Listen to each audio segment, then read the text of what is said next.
Ese día, en noviembre de 2021, les decía que uno de los pilares fundamentales para el desarrollo de nuestro país era la inversión tecnológica.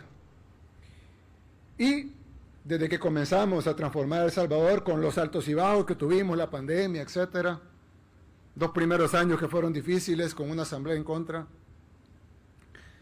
pero comenzamos las transformaciones en El Salvador y uno de los objetivos era eliminar la brecha tecnológica. Por eso ustedes vieron que dimos computadoras, seguimos dando computadoras a todos los niños del sistema escolar público, tanto kinder como institutos. Estamos llevando internet a todas las zonas de El Salvador y nos enfocamos mucho en la inversión tecnológica. Cerrando el periodo, inauguramos las oficinas de Google aquí en El Salvador. Y una de las cosas que son básicas si queremos que haya inversiones tecnológicas, a veces vemos como en otros países más desarrollados que el nuestro, llegan a montones las inversiones tecnológicas. Y para nosotros es difícil jalar una. Y es porque no tenemos la infraestructura tecnológica que esos países ya tienen. No es fácil construir una infraestructura tecnológica, requiere inversiones en energía, requiere inversiones en data centers, requiere inversiones en parques tecnológicos como este que puedan tener sinergia y colaborar. Y entonces, cuando vinimos a poner la primera piedra de este parque, una de las cosas que nos llamó la atención era no solo la inversión en sí, que es una inversión de $30 millones en el data center y $70 millones en el parque industrial, no solo los 4,000 empleos directos que va a generar este parque, sino además el hecho de que estábamos con inversiones privadas que creen en El Salvador, estábamos creando parte de esa infraestructura tecnológica necesaria para que las empresas tecnológicas ya puedan venir a nuestro país a invertir. Por eso, este parque, Altius Tech Park, que es de 3 hectáreas, va a tener 44,000 metros cuadrados de construcción en varios niveles. Este data center que está acá es el único data center de este nivel en nuestro país. Eso es necesario que esté certificado además por los organismos internacionales para que las empresas confíen que sus datos están seguros aquí. No es fácil cubrir con chequear todas las casillas y este data center lo ha cumplido.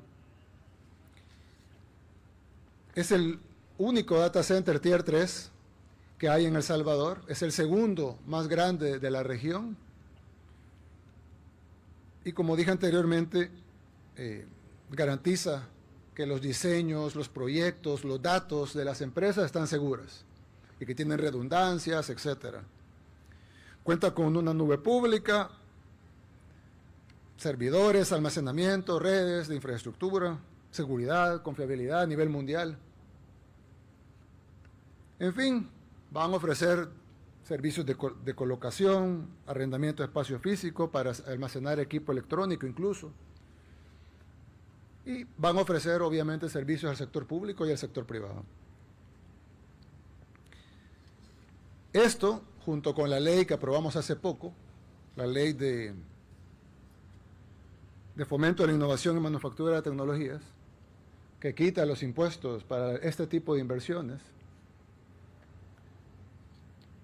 busca que El Salvador se vuelva el hub tecnológico de la región. Y decirlo es fácil, pero aquí estamos inaugurando una infraestructura real de decenas de millones de dólares, que ya no es la primera piedra, sino que ya hoy cortamos la cinta e inicia operaciones. Estas inversiones en tecnología forman parte del plan económico que estamos lanzando para este nuevo quinquenio. Es un plan económico que se llama Plan Económico. Es un plan económico de 6 fases, por eso hay un hexágono ahí. La primera fase no tiene que ver con lo que estamos haciendo ahorita, que es la fase de la alimentación. La segunda fase, me voy a saltar a la segunda y después regresamos a la primera, porque estamos hablando de la fase, la 2, que es la tecnología. Y hablamos de eso, ¿no? Las computadoras, Google, ley, inversiones tecnológicas como estas, etc. porque creemos que así como la revolución industrial pasó por todos los países industrializados y se desarrollaron con eso, y nuestros países en vías de desarrollo o subdesarrollados no pasó la revolución industrial por nosotros. De hecho, teníamos un tren y se cerró el tren, en lugar de la revolución industrial que vino y llevó trenes a todos los países desarrollados. Nosotros no pasó la revolución industrial por nosotros, nos quedamos atrasados, todavía luchando para tener una agricultura decente que al final fue destruida en los 90s por el primer gobierno de Arena. Algunos lo recordarán, como El Salvador, si bien no se había desarrollado, al menos éramos exportadores netos de alimentos, teníamos el granero de nuestro país en Usulután, éramos de los más grandes y reconocidos exportadores de café.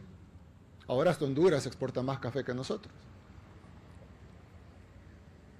Se destruyó la agricultura en los 90, pero ahora hay una revolución tecnológica en el mundo, con la inteligencia artificial, con el internet, el 5G, los data centers, las redes sociales, los satélites que ahora nos conectan, siempre nos han conectado a internet, pero ahora nos conectan directamente de nuestras computadoras al satélite.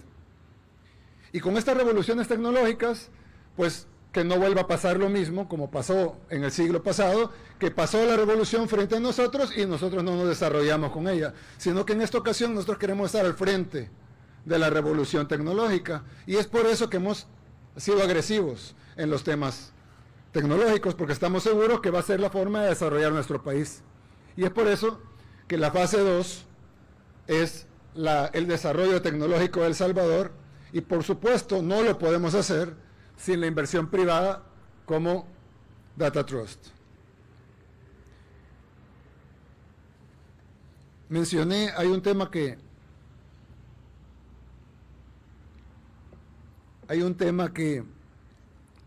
mencioné de largo, pero creo que vale la pena, y perdón los minutos que me robo con esto. Hay un tema que es importante y es el tema alimentario. Como ustedes saben, generalmente los gobiernos cuando hablan de economía, hablan de macroeconomía.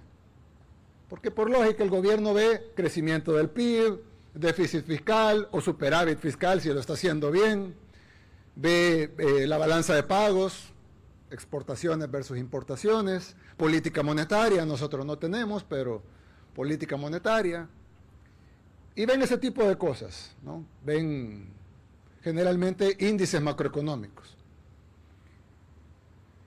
Y está muy bien, de hecho, una de las labores principales del gobierno es hacer crecer la economía en cuanto a sus índices macroeconómicos, tener índices macroeconómicos sanos y en crecimiento.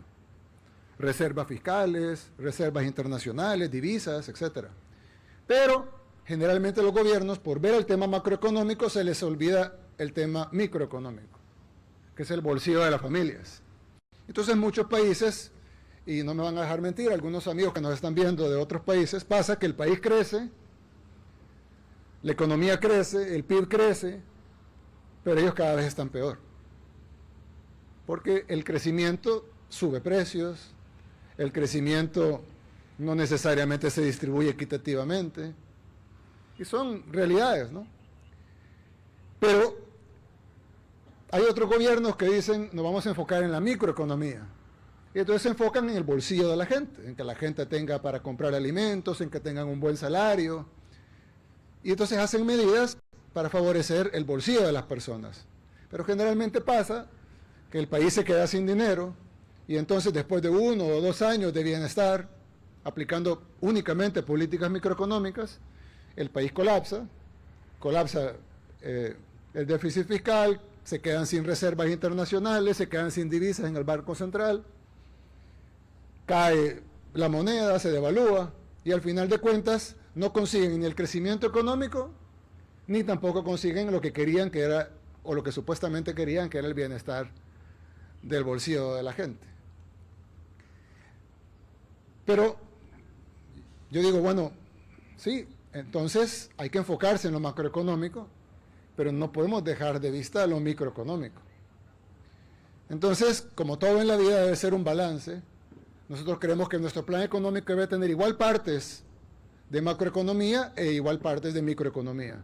Velar por el crecimiento del país, pero también velar por el bolsillo de la gente, por el bienestar de las familias. que al final es a lo que nos debemos. Pero una cosa no subsiste sin la otra. Alguien puede decir, no, la macroeconomía sí puede subsistir sin la microeconomía. Sí, por un rato.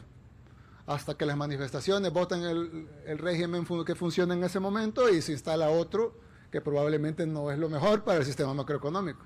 La gente se cansa, ¿no?, de esperar por el rebalse. Entonces, el plan 1, en la fase 1 del plan económico es la alimentación. Ustedes han visto que hemos lanzado los agromercados. Son 30 agromercados. Lo que queremos es introducir son privados. Todos los comerciantes que ustedes ven en los agromercados son productores o importadores. El gobierno no vende ni un chile. Por ahí dijeron, el gobierno quiere entrar Nosotros no vendemos un chile, un tomate, nada. Nunca hemos facturado un tomate. El gobierno no vende eso. El gobierno lo que hace es llevar a los productores y a los importadores directo con los consumidores, eliminando intermediarios. Ojo, no eliminándolos porque ya no existen, sino porque hay una opción donde alguien puede comprar fresco y